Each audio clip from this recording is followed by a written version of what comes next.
पाकिस्तान ने ईरान से गद्दारी कर दी। तेल से भरे 10 जहाज अमेरिका को दे दिए। They were real, and I think they were Pakistani flagged. And I said, well, I guess we're dealing with the right people. मुआज़िज़ दोस्तों, पाकिस्तान ने तेल से भरे 10 जहाज अमेरिका को दे दिए हैं। क्या ये सच है? और इस अमल से आलमी सियासत में क्या होगा?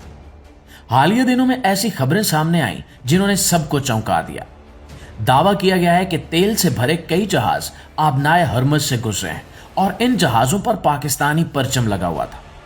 इसके बाद एक और इंकिशाफ सामने आया कि पाकिस्तान ने ईरान से गद्दारी करते हुए ये तेल से भरे जहाज अमेरिका के हवाले कर दिए।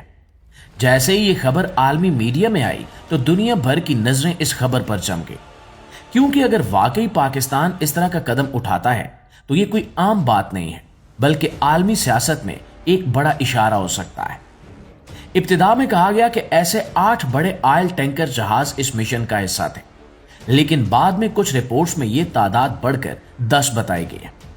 बज़ाहिर ये फर्क छोटा सा लगता है, मगर आलमी सियासत में एक जहाज भी बड़ी अहमियत रखता है, क्योंकि तेल सिर्फ एक चीज नहीं है, बल्कि आज की दुनिया की सबसे ताकतवर मईशतों की बुनियाद है। जिस मुल्क के पास तेल की तरसील और तिजारत का इख्तियार हो, वो आलमी सियासत में ज्यादा असर रखता है।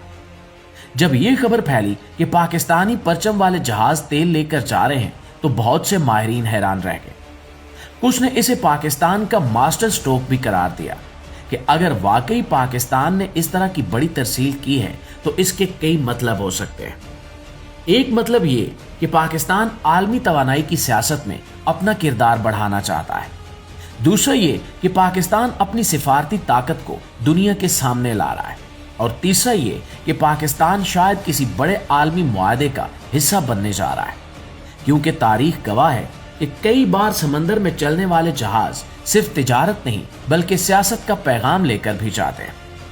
दिलचस्प बात यह है कि इस खबर के बाद आलमी सतह पर बहस शुरू हो गई कि अगर पाकिस्तान इस तरह के मंसूबों में शामिल होता है तो इसका मतलब है कि पाकिस्तान आलमी तिजारत में ज्यादा मजबूत किरदार अदा करने वाला है। जबकि कुछ लोगों का कहना है कि ये एक सियासी बयान भी हो सकता है जिसे दुनिया ने बढ़ा चढ़ा कर पेश किया।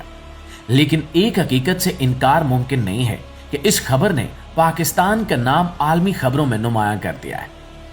नाज़रीन गिरामी, इस पेशरफ्त के बाद अमरीकी सदर डोनाल्ड ट्रंप ने भी पाकिस्तान के किरदार को सहा है और कहा है कि अगर पाकिस्तान आलमी तवानाई की तरसील में अपना हिस्सा बढ़ाता है तो ये खित्ते के लिए मस्बत कदम हो सकता है। अगरचे इस बयान की तस्दीक या तरदीद नहीं हो सकी, मगर सवाल ये पैदा होता है कि क्या वाकई पाकिस्तान एक बड़ी आलमी ताकत बनने की तरफ बढ़ रहा है। हकीकत यह है कि आज की दुनिया में ताकत सिर्फ फौज या हथियारों से नहीं बल्कि मईशत, तिजारत और तवानाई के रास्तों से भी बनती है। जो मुल्क आलमी तिजारत के रास्तों पर असरअंदाज हो जाए वो खुद ब खुद अहमियत हासिल कर लेता है। पाकिस्तान जुग्राफियाई लिहाज से एक अहम मकाम पर वाक़ है, जहां मशरक़ वुस्ता, एशिया और यूरोप के दरमियान तिजारती रास्ते गुजरते हैं।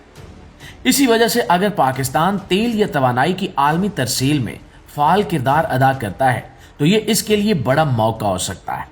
और अगर पाकिस्तान मुस्तकबिल में तवानाई की तिजारत और समंदरी रास्तों में मजीद सरमायाकारी करता है तो आने वाले सालों में इसका असर आलमी मईशत पर भी पड़ सकता है।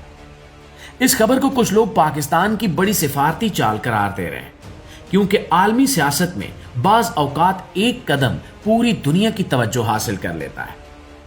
नाज़रीन, अब सब की नजरें आने वाले दिनों पर है। क्या वाकई ये जहाज किसी बड़े मंसूबे का हिस्सा थे? क्या पाकिस्तान आलमी तवानाई की सियासत में बड़ा किरदार अदा करने जा रहा है, या फिर ये सिर्फ एक खबर थी जिसने दुनिया में सनसनी पैदा कर दी है? हकीकत जो भी हो, मगर एक बात वाज़ेह है कि इस वाक़े ने पाकिस्तान को आलमी बहस का मौजू जरूर बना दिया है और समंदर की लहरों के बीच शायद एक नई कहानी जन्म ले रही है जिसके असरात अभी सामने आना बाकी है। दोस्तों, आप क्या समझते हैं? क्या वाकई पाकिस्तान ने ऐसा मास्टर स्ट्रोक खेला है? अपनी राय कमेंट में जरूर दीजिएगा। इंशाल्लाह आपसे मुलाकात होती है अगली वीडियो में। तब तक अपना ढेर सारा ख्याल रखिए। अल्लाह निगहबान।